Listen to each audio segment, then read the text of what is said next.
Assalamualaikum warahmatullahi wabarakatuh. Hello Hiers, welcome to HI Podcast yang membahas topik menarik seputar hubungan internasional. Saya Yudis sebagai host kalian, dan pada episode kali ini kita akan membahas sebuah topik yang menarik mengenai sosialisasi magang.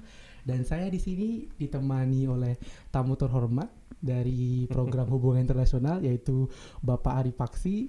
Selamat datang Bapak, apa kabarnya Pak? Makasih, kabar baik. Alhamdulillah, senang dengarnya Pak. Oke, mari kita mulai dengan membahas mengenai magang. Oke, so menurut Pak Ari, magang itu apa? Dan mengapa magang itu menjadi bagian penting di dalam program hubungan internasional? Oke, ya makasih Mas Yudi. Jadi bagi saya magang adalah peluang ya atau kesempatan bagi mahasiswa HI ya untuk mempraktekkan atau merasakan ya realitas ya aktivitas dunia kerja. Jadi yang selama ini mereka misalnya mendapatkan banyak sekali teori atau kasus gitu ya, aktivitas yang ada dalam perkuliahan. Maka sesungguhnya magang itu lebih kepada mendekatkan teori dengan praktek. Jadi realnya seperti apa. Nah, itu jadi seperti itulah kira-kira soal magang ya. Jadi magang itu berupa praktek dari sebuah teori gitu ya Pak? Iya, jadi kalau selama ini kan di kelas kan kalian cuman ya kalau juga mendengar MBKM kan, MBKM itu juga sebenarnya seperti itu. Bahwa mahasiswa itu jangan hanya banyak aktivitasnya dalam kelas, tapi ya harus dekatlah dengan kebutuhan real ya dunia kerja. Nah, maka magang itu ya jadi kayak space ya untuk memberikan kesempatan mahasiswa bukan hanya belajar dari kelas tapi belajar dari real, jadi dari aktivitas sehari-hari yang ada di instansi tempat mereka melaksanakan kegiatan magang gitu. Wow, menarik sekali jawaban dari Bapak hari ini. Oke, lanjut Pak. Menurut Bapak, bagaimana sosialisasi magang yang dilakukan di UMY? Apa yang dilakukan oleh Laboratorium Hubungan Internasional untuk mempersiapkan mahasiswanya dalam menjalani magang? Oke, itu pertanyaan menarik. Jadi saya jadi kepala lab UMY itu, Prodi HI terutama, itu sejak tahun 2020. Nah, dan fokus kita kan memang di lab HI ini cukup luas ya. Ada risetnya, ada publikasinya, ada career development. Nah, magang ini menjadi salah satu program di career development. Jadi di mana kita sejak tahun 2020 itu mencoba untuk ya melengkapi ya beberapa dokumen, karena magang ini kan bukan hanya dari mulai 2020, sebelumnya sudah ada. Tapi memang seperti yang saya sampaikan waktu pertemuan kemarin, kita mencoba menyempurnakan ya magang ini ya dari yang sebelumnya itu dari dokumentasinya misalnya dokumen yang dilengkapi anak-anak ya, kemudian persyaratannya gitu ya. Nah, makin kesini makin kita lengkapi ya, karena ini juga berdasarkan masukan dari user ya, jadi host institution. Jadi Pak Ari, Bu Nur, Pak Gito, Pak Sidik itu setelah melaksanakan kegiatan magang, kita berkunjung ke lokasi magang, ke instansi magang. Kita ngobrol dengan yang menerima magang, mentor kita sebut, terus mereka memberikan masukan, feedback ya. Jadi proses ini yang membantu kita untuk menyempurnakan aturan, proses gitu ya, persyaratan dalam magang. Apalagi di Prodi HI itu bukan hanya magang dalam negeri, juga luar negeri ya, KBRI, KJRI dan instansi lain di luar negeri. Nah, ini yang mendorong kita untuk harus menyempurnakan ya persyaratan, prosesnya juga menyempurnakan menginformasikannya kepada mahasiswa, kepada dosen supaya mereka aware ya prosesnya seperti apa. Apalagi magang ini pun bisa menjadi tugas akhir. Nah, jadi kan nggak sesederhana itu. Jadi bisa di-accept oleh semuanya, bisa di-accept oleh dosen, karena dosen tuh punya ukuran gitu loh. Kalau bisa mau menjadi pengganti tugas akhir, magang itu sebaiknya memenuhi ketentuan A, B, C, D gitu kan. Nah, makanya kita coba untuk ya mengakomodir semua kepentingan itu yang masuk ke kita supaya tadi kita bisa sempurnakan.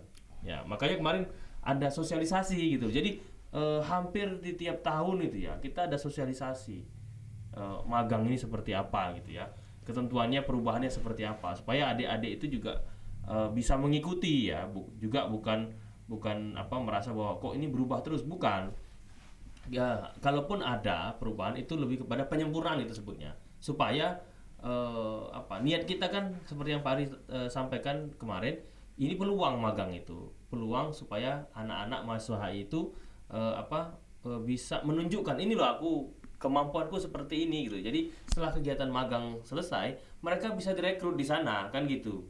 Nah itu yang menjadi pikiran utama kita ya sebagai pengelola magang itu di ini ya.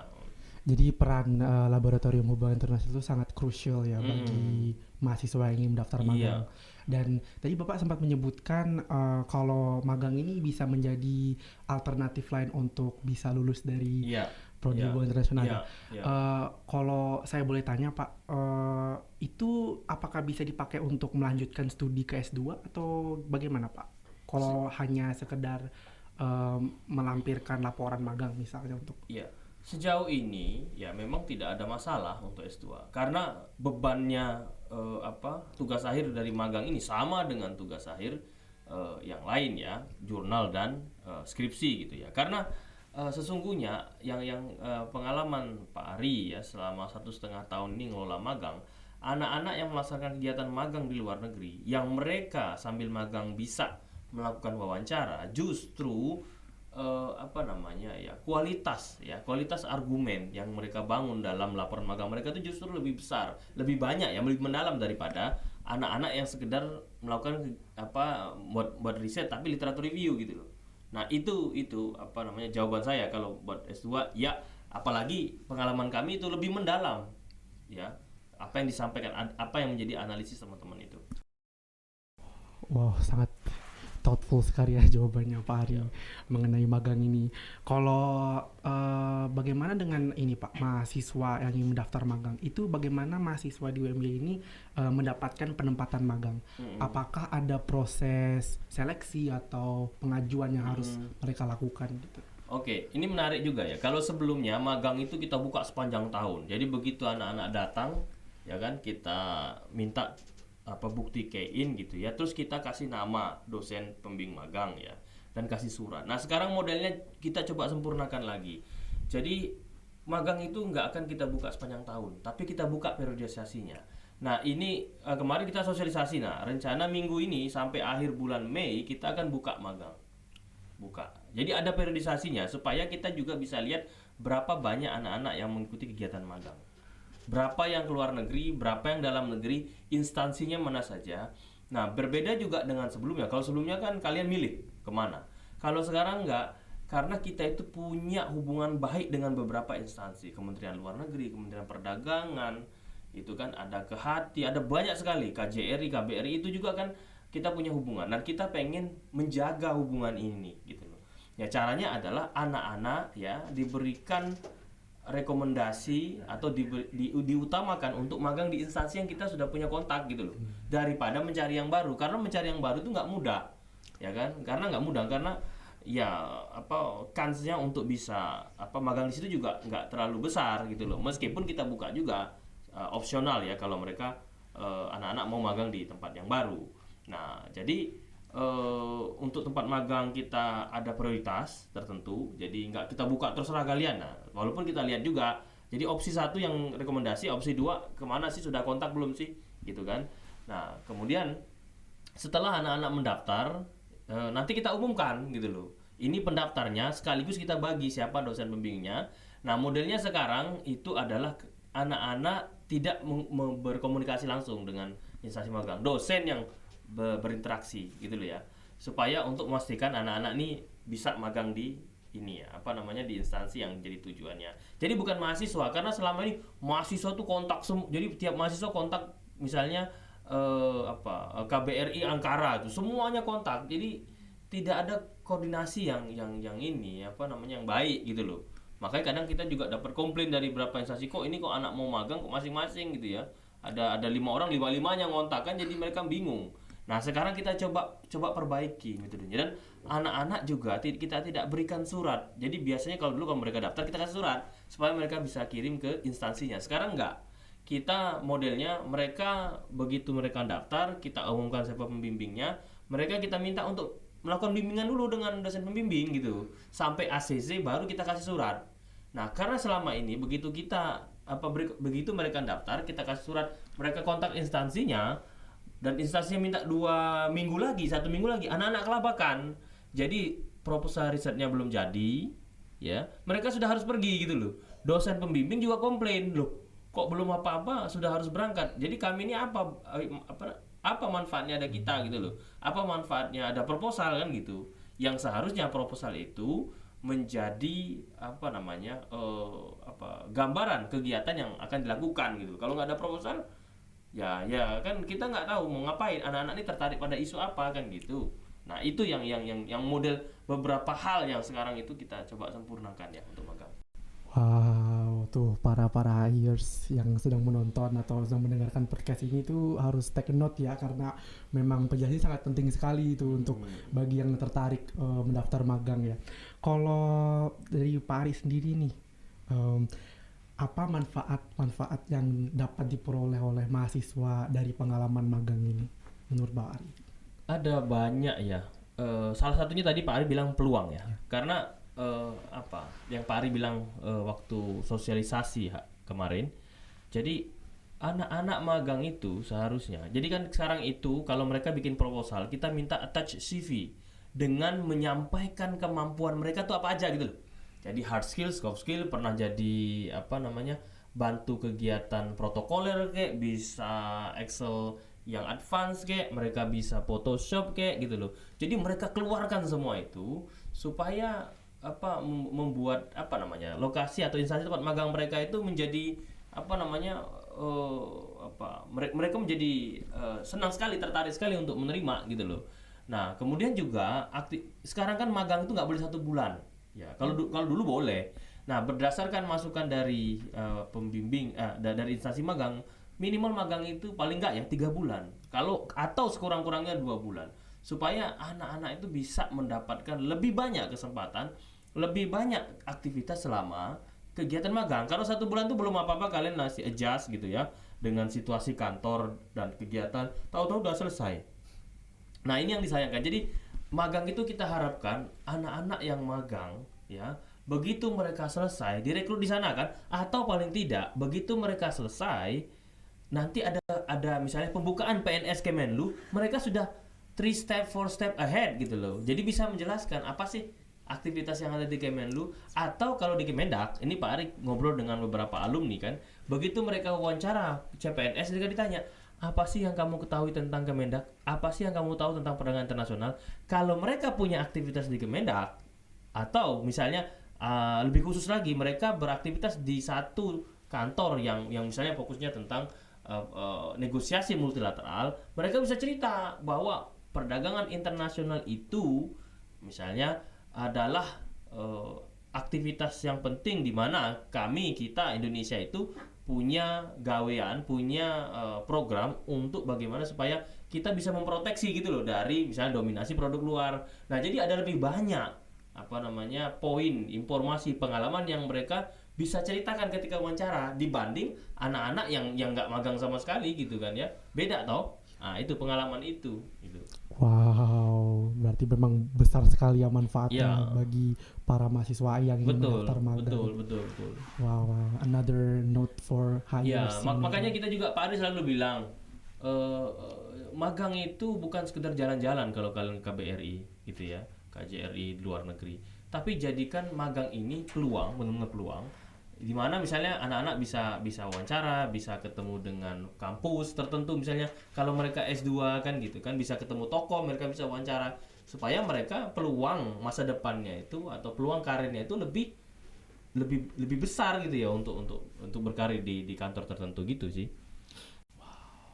Kalau tambahan dari saya Pak ya, menurut Bapak dengan mengikuti program magang ini, apakah mahasiswa itu bisa dijamin masa depannya untuk lebih maju gitu, kayak kerja di mana gitu? Ya. Kalau lebih ke ini kalau Pak Ari ngelihatnya, lebih ke peluang ya, lebih enaknya peluang sih. Jadi dibanding anak-anak yang nggak magang, lebih besar peluang yang magang kalau benar-benar dia bisa memanfaatkan ya. Karena ada juga anak-anak magang itu ya nggak fokus gitu loh. Akibatnya yang dapat kan cuma jalan-jalan, ngerasain makanan gitu kan, atau kegiatan-kegiatan yang sifatnya administratif kan ya, fotokopi gitu kan. Nah makanya ya itu jadi peluang kalau bisa dimanfaatkan. Kalau nggak ya nggak ada bedanya dengan anak yang nggak magang gitu. Ya cuman ya formalitas saja gitu ya. Wow, intriguing, very intriguing discussion. Oke, ini terakhir ya Pak ya. Pasti Bapak ada punya pesan dan saran terhadap mahasiswa HI yang ingin sekali mendaftar magang. Nah, dari Bapak sendiri itu apa yang ingin Bapak sampaikan kepada para pendaftar magang? Pendaftar magang ya. Iya. Bagi saya ya selama ini mengelola magang ini beberapa hal ya.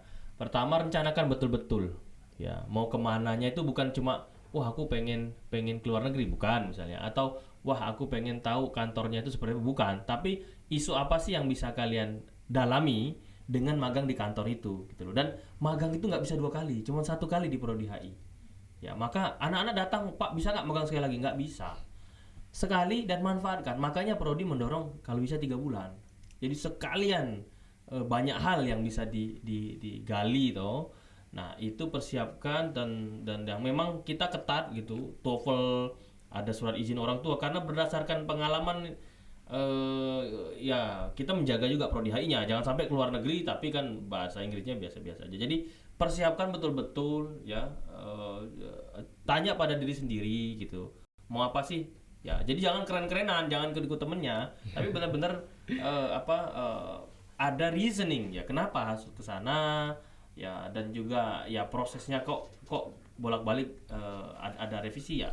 Ya semuanya demi anak-anak, dengan harapan anak-anak tuh bisa berkarir ya, atau masa depannya tuh lebih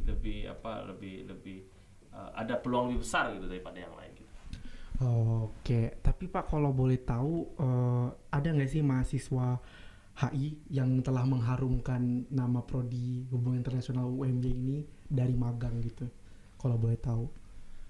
Beberapa di antaranya ya, ada yang sudah di PNS gitu ya, PNS, ada yang di Lemhanas gitu ya, juga ada yang di Kementerian Perdagangan. Ini anak-anak yang pernah magang. Ada juga yang kalau di luar negeri itu kan kalau Bu Nur Aziza itu sangat bangga sekali dengan Sandi karena pernah ikut magang di New York gitu ya. Sejauh ini beberapa anak-anak yang pernah ikut magang ya, mereka perlu ya ketika mereka ujian mereka ini gitu loh, lebih siap gitu ya. Ada beberapa contoh itu, dan yang lainnya adalah ya beberapa cerita dari instansi magang lah, anak-anak committed gitu ya, mereka disiplin gitu.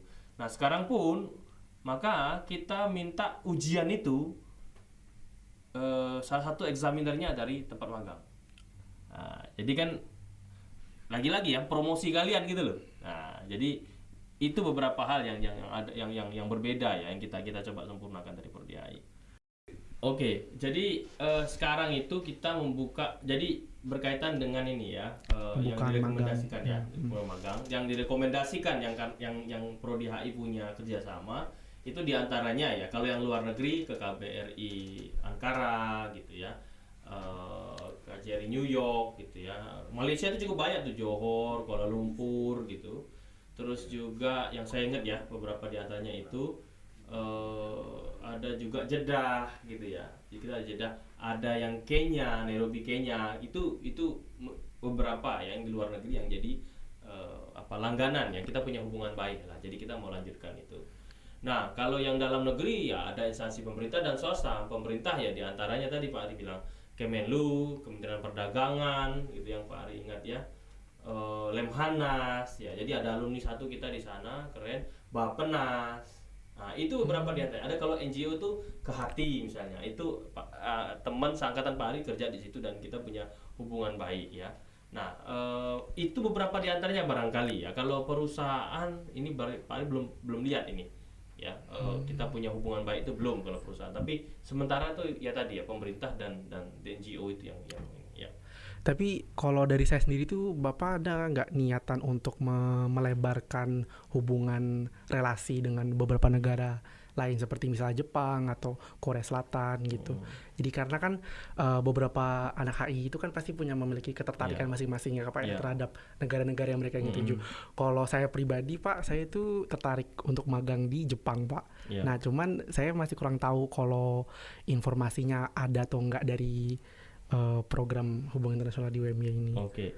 Ya, ini juga yang ditanyakan beberapa anak-anak sih terkait dengan instansi lain. Ya, jadi tidak tertutup kemungkinan kalau mau instansi lain. Cuma memang tadi ya pertimbangan Prodi HI memprioritaskan beberapa lembaga tuh karena kita punya hubungan baik. Jadi kan harus diteruskan. Jadi jangan ini malah ditinggalkan nyari yang baru, dan baru itu juga belum tentu. Karena tidak semua instansi magang itu juga menerima. Jadi banyak kasus anak-anak ketika komunikasi ya dia bilang nggak nerima magang. Dan juga kita biasanya utamakan yang punya hubungan kultural juga. Jadi misalnya Bu Nur Aziza itu punya teman-teman yang sedang bekerja di KJRI, KBRI. Nah itu memberikan kesempatan lebih besar supaya kita bisa mengirim anak-anak gitu loh. Ya, dan sekarang pun kita tidak makanya kita juga selain tadi hubungan kultural, kita juga membatasi jumlah anak yang kita kirim ke luar negeri. Jadi maksimal tuh 2 ya, 1 atau 2. Jadi nggak boleh banyak-banyak karena banyak-banyak itu juga merepotkan ya instansi magang itu. Kan mereka harus ngurus ini, ada mahasiswa yang datang dan yang diterima kan bukan hanya anak UMY, ada dari kampus lain. Maka kita batasi cuma maksimal 2. Terus ya kalaupun kita expand, kita lihat siapa sih yang bisa kita kontak di sana, terus memungkinkan atau tidak gitu kan. Nah, jadi ada kemungkinan lah kalau di luar dari yang tadi kita wajibkan. Ya. Kalau dari Bapak Ari sendiri, apakah Bapak memiliki relasi terhadap orang-orang yang bekerja di instansi luar negeri gitu? Kalau luar negeri ya, kalau sejauh ini Pak Ari belum. Jadi ya ini ya memang salah satu kekurangan kita ya. Nah sejauh ini adanya tuh di Kemendak karena Pak Ari sendiri kan ekspertisnya kan perdagangan investasi. Jadi Kemendak itu kan ada banyak di Direktorat Perdagangan Luar Negeri itu atau perdagangan luar negeri ya atau perundingan luar negeri itu di bawahnya itu dia ada beberapa kantor ya, negosiasi multilateral, bilateral, regional. Nah itu bisa jadi peluang anak-anak gitu loh, misalnya dua gitu ya. Jadi kan nggak harus di satu kantor, bisa kan beberapa kantor. Nah kalau luar negeri sejauh ini ya Pak Ari cuma punya beberapa kenalan dan beberapa adik kelas itu misalnya di Islamabad itu si Zulfikar atau namanya itu adik kelas, cuman selama ini yang banyak kalau luar negeri khususnya itu kebetulan penanggung jawabnya juga Bu Nur Aziza gitu loh. Pak Ari sendiri lebih banyak ke dalam negerinya, walaupun juga nggak tertutup kemungkinan ya berikutnya nanti Pak Ari punya akan berinteraksi ya dengan beberapa instansi luar negeri. Nah, cuma tadi secara spesifik yang berkaitan dengan perdagangan investasi karena itu untuk menjaga sih supaya keilmuan si dosen juga tetap dipakai ya dan mahasiswa juga bisa mendapatkan bimbingan yang ini gitu ya. Berarti para HIers yang ingin magang di dalam negeri itu bisa kontak Pak Ari karena beliau memang expertnya dalam instansi dalam negeri ya. Iya, beberapa ya. Wow, keren sih. Ya. Oke, I think that's all. Terima kasih banyak Pak Ari atas wawasannya, penjelasan dan informasinya mengenai magang, sangat berharga sekali dan kita bisa menarik kesimpulan bahwa topik sosialisasi magang ini sangat menarik untuk dibahas. Jadi sekian dari saya host pada pagi hari ini.